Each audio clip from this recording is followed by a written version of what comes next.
The transport bay doors hissed open, and Captain Marcus Chen stepped into a scene that made his hand drift toward his sidearm. The alien woman stood in the center of the containment field, her crystalline skin reflecting the harsh overhead lights and fractured rainbows.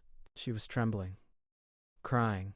The translucent tears running down her face evaporated before they hit the floor, leaving tiny wisps of steam in their wake. "Captain." Lieutenant Rodriguez approached, her datapad clutched tight. "Valari female arrived 3 hours ago. Standard acquisition protocols. But she won't stop. But she won't stop." "Why is she crying?" Marcus kept his voice level, his eyes never leaving the alien woman. Something about this felt wrong. The Valari were a conquered species, yes, but the Empire's acquisition program was supposed to be voluntary. Desperate worlds trading people for resources. Legal. The woman's six-fingered hands were pressed against the containment field, her lavender eyes wide with terror. She was saying something, the same phrase over and over, but the translator chip in Marcus's ear produced only static. "Translator's malfunctioning," Rodriguez said. "Tech team says it's interference from her emotional state. Valari biology, when they're distressed, they emit some kind of electromagnetic pulse that scrambles our equipment." Marcus moved closer. "Drop the field." The woman stumbled forward, nearly falling. Marcus caught her by the shoulders, feeling the strange coolness of her crystalline skin through his gloves. Up close he could see the fine cracks running through her arms, her neck, stress fractures in her living glass body. She grabbed his uniform, pulling herself closer, words tumbling out in desperate, incomprehensible streams. Her breath smelled like ozone and rain. Then Marcus saw it. Behind her, barely visible in the shadow of the transport container, something moved. Small, low to the ground. His hand went to his weapon. "Rodriguez, what else came off that ship?" The lieutenant's face went pale. She tapped her datapad, scrolling frantically. "Manifest shows one Valari female, age 27 standard years. Designation V7734. Nothing else. The cargo was supposed to be... The thing in the shadows moved again, and Marcus's blood went cold as a child. Small, maybe 4 years old by human standards, with the same crystalline skin as the woman. The same lavender eyes. But where the woman's body showed stress fractures, the child's skin was smooth, perfect, gleaming like new glass. The child stepped forward, tiny hand reaching for the woman. "Mama?" Marcus felt the situation shift beneath him like tectonics plates grinding. The woman wasn't crying from fear of captivity. She was crying because her child had followed her onto the transport, a child who shouldn't exist. A child who would make this acquisition very, very illegal. The Empire's acquisition program had one absolute rule. No children. No families. Only adults. Only volunteers. Only those who understood what they were trading. A child changed everything. Rodriguez had gone rigid beside him. "Sir, if command finds out there's an unauthorized..." Nobody says anything. Marcus released the woman gently, his mind racing through scenarios. How long until the next status report? 6 hours. 6 hours to figure out how to disappear a child from an Imperial manifest. 6 hours before Admiral Kerrigan demanded her new acquisition be processed and shipped to the capital. The woman had stopped crying. She was watching him with desperate, calculating eyes, waiting to see if he was her enemy or something else. The child walked forward, small feet making no sound on the metal floor. She looked up at Marcus with perfect innocence, head tilted in curiosity. "Where'd Mama go?" the child asked in broken standard. Her voice was like wind chimes. Marcus crouched down, bringing himself to the child's eye level. "Your mama's right here. She's not going anywhere." But even as he said it, he knew it was a lie. The woman was already processed, already sold. Already property of Admiral Kerrigan, who collected alien specimens like other people collected antiques. The woman spoke again, and this time the translator caught fragments. "Please, hide her. They don't know. Save..." He'd been a soldier for 15 years, fought in 3 colonial wars. Watched good people die for bad reasons. He'd told himself he was just following orders, just doing his job, just surviving in a system he couldn't change. But something about the way the woman looked at him, the way she pressed her child behind her, ready to fight even though she had no chance, made him remember who he used to be, before the uniform, before the Empire. "Rodriguez," he said quietly, "lock down this bay. No one enters without my authorization. Sir, the Admiral will want to inspect her acquisition personally." She's scheduled to arrive. The bay doors hissed open. Admiral Kerrigan stepped inside, flanked by 4 royal guards in their distinctive black armor. She was tall, severe, her gray hair pulled back in a military bun. Her eyes swept the bay with predatory precision. "Captain Chen," she said, her voice carrying the weight of absolute authority, "I heard there was a complication with my newest acquisition." The woman grabbed her child, pulling the little girl tight against her legs. Marcus stepped between them and the Admiral, his heart hammering against his ribs. The Admiral's eyes narrowed. "Captain, step aside." Behind him, the child began to cry. Admiral Kerrigan's face remained impassive as she walked past Marcus, her boots clicking against the metal floor with measured precision. The royal guards fanned out, hands resting on their weapons but not drawing them. They'd been trained to read situations, to apply exactly the right amount of force at exactly the right moment. The Volari woman backed against the transport container, the child pressed so tightly against her that their crystalline bodies seemed to merge in the harsh light. The woman's stress fractures were spreading, tiny lightning patterns racing across her shoulders and down her arms. Marcus had seen enough Volari physiology reports to know what that meant. She was close to shattering. Literally. "Captain Chen," the Admiral said without looking at him. "Your report indicated 1 adult Volari female, acquired legally through the exchange program. Is this accurate?" Marcus felt Rodriguez tense beside him. The lieutenant was smart enough to know that whatever he said next would define the rest of his career or end it. "The manifest shows 1 adult Volari female," Marcus said carefully. He wasn't lying. The manifest did show that. He just wasn't mentioning what else was in the bay. Admiral Kerrigan stopped 3 meters from the woman.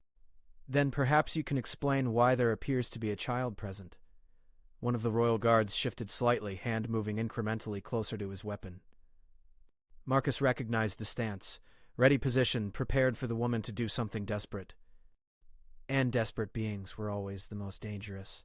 The Admiral extended her hand slowly, palm down, in what Marcus recognized as a Volari greeting gesture. "I am Admiral Kerrigan. Do you understand standard?" The woman nodded, her breath coming in short, sharp gasps that made her body shimmer. "Good. Then you understand that your presence here is part of a legally binding agreement between the Empire and your world? You volunteered for this exchange. You agreed to the terms." "Yes." The woman's voice was barely a whisper, processed through the translator as flat and emotionless, despite the terror in her eyes. "And the child?" The kind that pressed against Marcus's eardrums. "The child was not part of the agreement," the Admiral continued. "Children are not accepted into the acquisition program. This is Imperial law, designed to protect the vulnerable." "Surely you were informed of this," she followed. You didn't know your child followed you onto an interstellar transport vessel?" The Admiral's tone remained neutral, but Marcus heard the edge beneath it. "The vessel that left your world 3 weeks ago? You didn't notice for 3 weeks?" The woman said nothing. The child whimpered, pressing her face against her mother's leg. Admiral Kerrigan turned to Marcus. "Captain, what is the protocol for unauthorized passengers on acquisition transports?" "They're returned to their world of origin. The acquisition is voided." "The exchange agreement is canceled. And the penalties for the originating world?" "Suspension from future exchange programs. Forfeiture of any resources already provided." The Admiral nodded slowly. "The Volari homeworld is dying, Captain. Their sun is in its final stages of expansion. They have perhaps 2 years before their planet becomes uninhabitable. The resources we've provided in exchange for volunteers like this woman are being used to build evacuation ships. Ships that will save millions of lives." She turned back to the woman. "If I void this acquisition and impose sanctions, your people lose those resources. How many of your people will die because your daughter couldn't stay where she was told?" The woman's legs buckled. She went to her knees, pulling the child with her, glass skin grinding against metal with a sound like breaking ice. "Please," she whispered, "take me. Send her back. Just her. Please. The regulations are clear. Both of you must be returned. Both acquisitions must be voided. Yours and the 3 others who came on the same transport, since the manifest has been compromised. 4 families on your world will lose the resources they were promised. 4 families who probably used those resources to secure passage on evacuation ships." The woman made a sound Marcus had never heard before, a keening wail that resonated in frequencies that made his teeth ache. The child started crying harder, not understanding what was happening, but feeling her mother's anguish. "There is, however," the Admiral said, "an alternative." The woman looked up, hope and horror warring in her lavender eyes. Imperial orphanages accept children of all species. If you relinquish parental rights, the child can remain in Imperial care.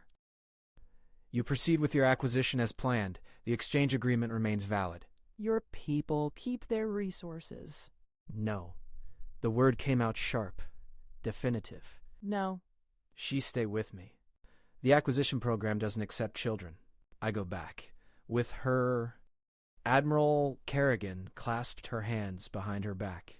If you break the contract, you don't just go back. Your world is penalized. And you personally will be flagged as a contract violator. You'll never be accepted into any exchange program again. Neither will anyone from your family line. Whatever resources your family was counting on, gone. The woman's stress fractures deepened, spreading across her face now, radiating from her eyes like tears made of broken light. Marcus stepped forward. Admiral, there has to be another option. Captain, you're dismissed. Ma'am, if we just have it... Rodriguez grabbed his arm, pulling him back. The lieutenant's grip was iron, her eyes warning him that he was crossing lines that couldn't be uncrossed. The Admiral crouched down in front of the woman, eye level now, close enough that Marcus could see the stress fractures reflecting in her military-polished boots. I understand you're frightened, the Admiral said quietly. I understand you want to protect your child. These are good instincts. But you need to think clearly. If you refuse the orphanage option, if you break this contract, you go home to a dying world with a child and no resources to save her. In 2 years, maybe less, you both die when your son expands. Is that what you want? The woman was shaking so hard her body made a sound like rattling glass. The orphanage is a good place, the Admiral continued. Clean, safe. She'll be fed, educated, cared for. And, when your world is evacuated, she'll be given passage to wherever your people resettle. You'll see her again. When? The woman's voice broke. When I see her. One of the royal guards shifted uncomfortably. The acquisition program is typically a 10-year commitment, the Admiral finally said. But the Empire is generous to those who serve well, perhaps less, with good behavior. Marcus felt sick. The child would be 14 before she saw her mother again. If she saw her mother again, the child, who couldn't understand Standard, who only knew her mother was crying, tugged on the woman's arm. Mama? Mama scared? The woman pulled her daughter close, holding her so tightly Marcus thought they might both shatter. She pressed her forehead against the child's, breathing in short, sharp gasps. Then she looked up at the Admiral, and her eyes had changed. The terror was still there, but beneath it was something harder, sharper. You lie, she said flatly. You say orphanage. You say sane. But I know humans. I study before I come. I know what you do with alien children. The experiments. The tests. You want to see how our bodies work. Admiral Kerrigan's expression didn't change. Those are conspiracy theories with no basis in... I have basis. The woman reached into her clothing and pulled out a small data chip, holding it up between two crystalline fingers. Reports. Smuggled from Empire worlds, Valari children in research facilities. Valari children who never leave. I bring this to show others, to warn them not to volunteer. But I still come because my family, we have no choice. Our ship lottery number too high. Without Empire resources, we not get off world. She stood slowly, pulling her child up with her. So I make choice already. I know when I come, I probably never see my home again. Never see my family. But I think my daughter's safe. I hide her with neighbor who promised to care for her until evacuation. But she too smart. She follow me. She hide in cargo container. And now, the woman's voice cracked, but she kept going. Now I have new choice. Let you take her to your facility where she become experimenting boys. Or go home with her, and we both die when sun kills our world. You think this choice? This both death. Just different death. The Admiral stood as well, brushing dust from her uniform. I assure you, Imperial orphanages are not research facilities. You swear on your human honor that my daughter go to real orphanage? That she not be experimented on? That she be treated like human child? The silence that followed was answer enough. One of the royal guards cleared his throat softly. The Admiral shot him a look that could have cut steel. Marcus found himself moving without conscious thought, stepping between the Admiral and the woman again. Ma'am, request permission to speak freely. The words came out harder than he'd intended. That woman is right. I've seen the reports too. They're classified, but they exist. The research facilities, the special orphanages. We both know where that child will really go if her mother signs those papers. The Admiral's voice dropped to a whisper. Captain Chen, you are one sentence away from a court-martial. But first tell me I'm wrong. The two royal guards flanking the Admiral exchanged glances. Marcus knew what they were thinking. Officers didn't talk to admirals like this. Not unless they were insane or suicidal. Maybe he was both. Admiral Kerrigan stared at him for a long moment, her face unreadable. Then she turned back to the woman. Fine, the Admiral said. You want the truth? Here it is. That child is Valari. Your species is dying. In a century, maybe less, there won't be any Valari left in the galaxy. Your sun will destroy your world, and even with the evacuation ships, most of your people won't survive the diaspora. New worlds, new diseases, new predators. Your species is fragile, you know this. The woman's fractures spread deeper, but she didn't look away. The Empire's trying to preserve what we can, the Admiral continued. Genetic samples, cultural records. And yes, biological studies. We're trying to understand Valari physiology well enough to help your people survive in non-native environments. That requires research. Sometimes that research is invasive. Sometimes it's uncomfortable. But it's necessary if your species is going to have any chance of long-term survival. You mean you want to understand us before we all dead? The woman said. So you can write in your books, here is Valari species. Here is how they work. Here is how they die. Like we are insects you collect and pin to boards. I mean, we're trying to save you. The Admiral's voice had heat in it now, the first real emotion Marcus had heard. Do you think the Empire spends billions of credits on acquisition programs and research facilities out of cruelty? We could just let your species die. Let your sun burn your world to ash and forget you ever existed. Instead, we're offering you a chance.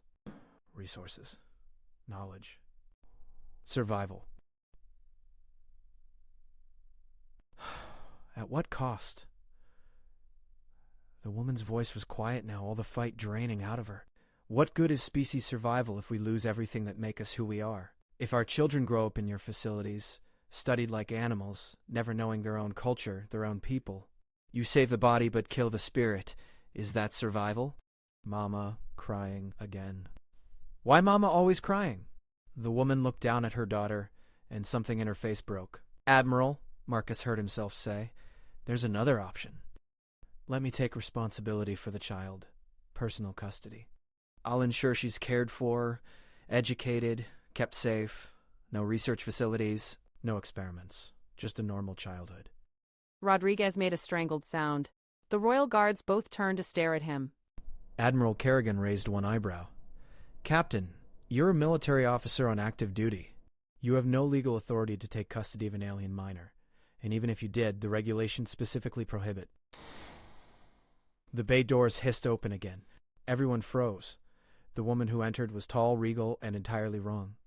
Her skin was crystalline like the Valari woman's, but instead of translucent clarity, it was deep, multifaceted purple, like amethyst given life. She wore no clothing, needing none. Her body was art, every movement sending refracted light dancing across the walls. Intricate patterns were etched into her skin, flowing script in a language Marcus didn't recognize. But what made everyone in the bay instinctively step back was the crown. It wasn't metal.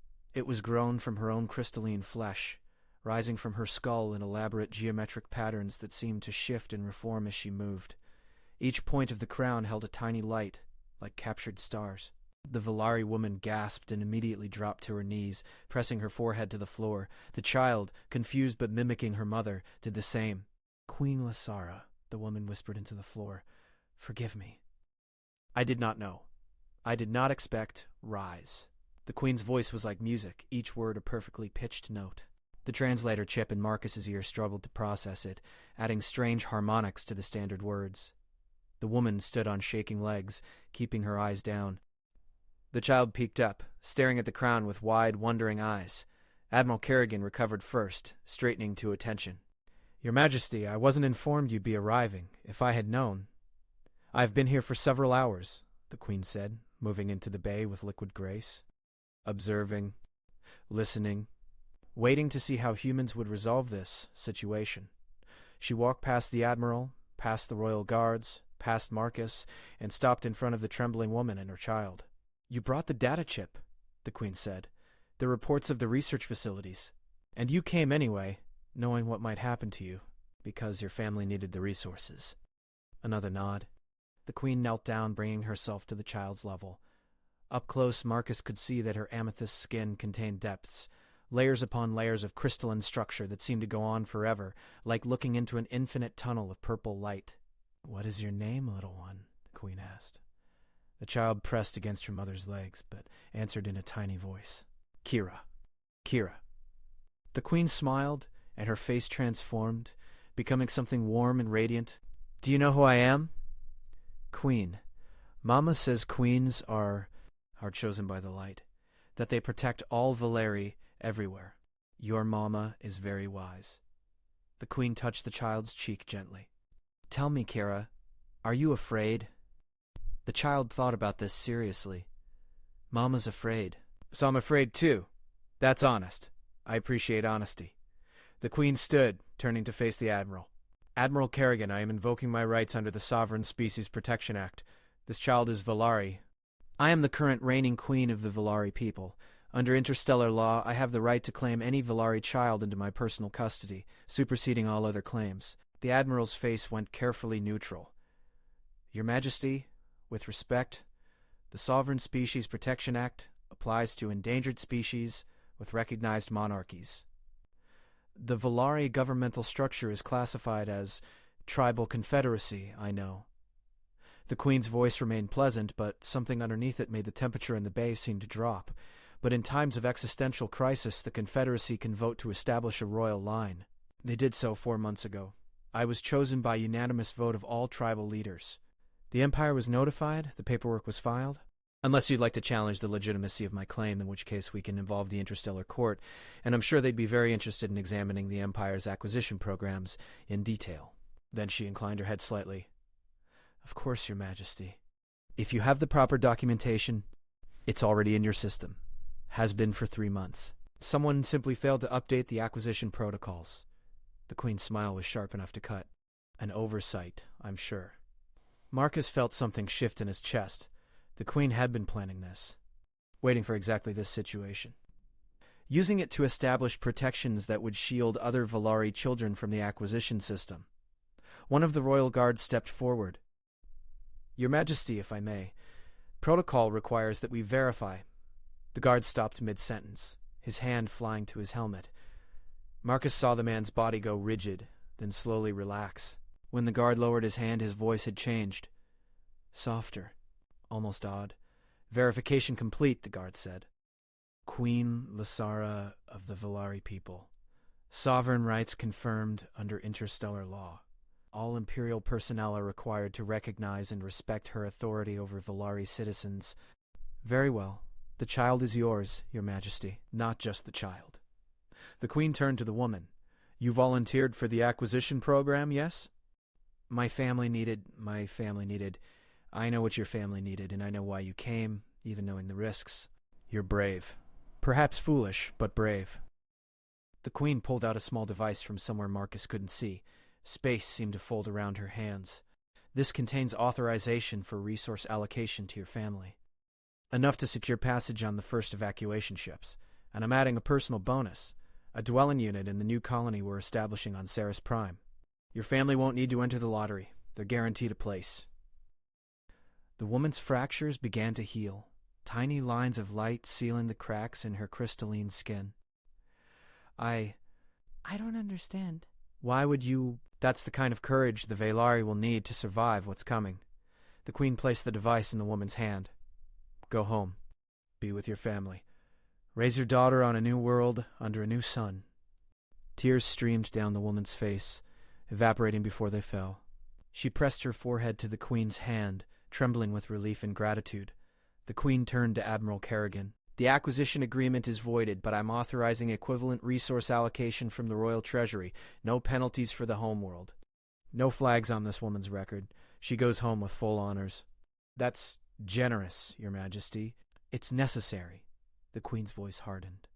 "The Empire's acquisition program has been useful, Admiral. It's provided resources my people desperately needed. But it ends now. All Valari volunteers are hereby released from their contracts effective immediately. The Royal Treasury will compensate the Empire for the voided agreements. The Admiral's professional mask slipped, showing genuine shock. Your Majesty, that's over 2,000 active contracts.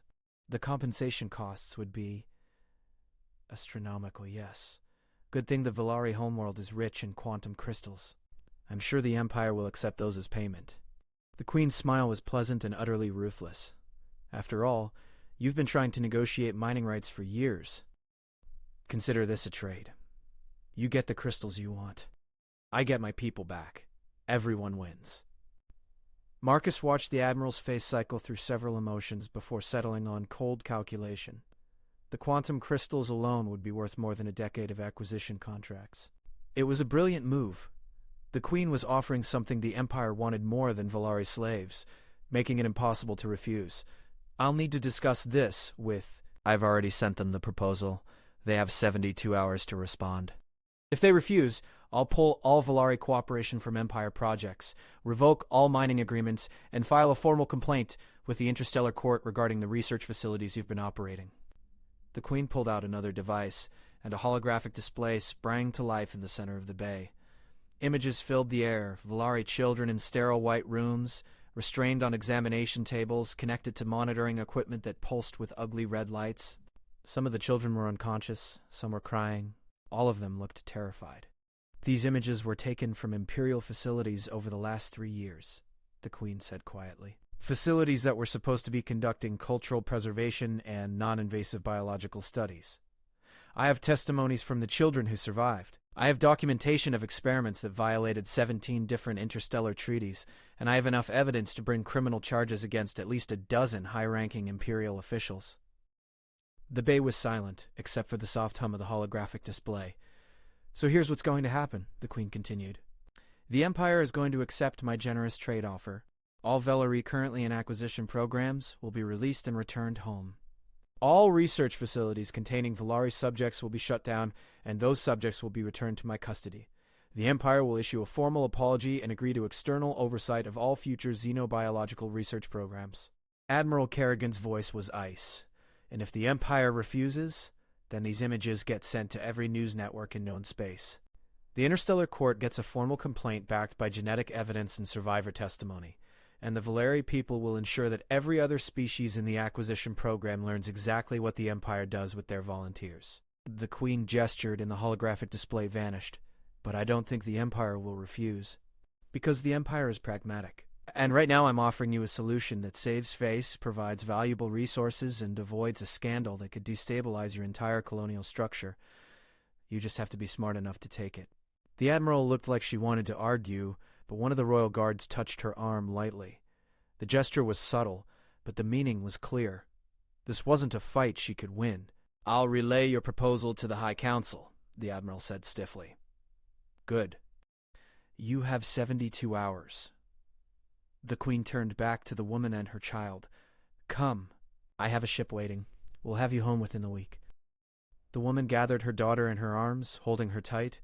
The child's face was buried in her mother's shoulder, but Marcus could see her smiling. As they walked toward the bay doors, the Queen paused next to Marcus. Captain Chen, was it? You were willing to sacrifice your career to protect a child you'd never met. That kind of integrity is rare. She reached out and touched his shoulder lightly. Where her crystalline fingers made contact, his uniform seemed to shimmer with refracted light. The Valari people remember their friends. If you ever need anything at all, you need only ask. Then she was gone, sweeping out of the bay with the woman and child following in her wake. The doors hissed shut behind them. Marcus stood in the sudden silence, his shoulder still tingling where the Queen had touched him. He became aware of Admiral Kerrigan staring at him with an expression that promised unpleasant consequences. Captain Chen, she said quietly. My office. 1 hour. Yes, ma'am. The Admiral left, the royal guards trailing behind her. Rodriguez waited until they were gone before letting out a long, shaky breath. Well, the lieutenant said, that was probably the most terrifying thing I've ever witnessed. Marcus laughed, surprising himself. Which part? The part where I basically committed career suicide, or the part where an alien queen blackmailed the entire empire? Yes.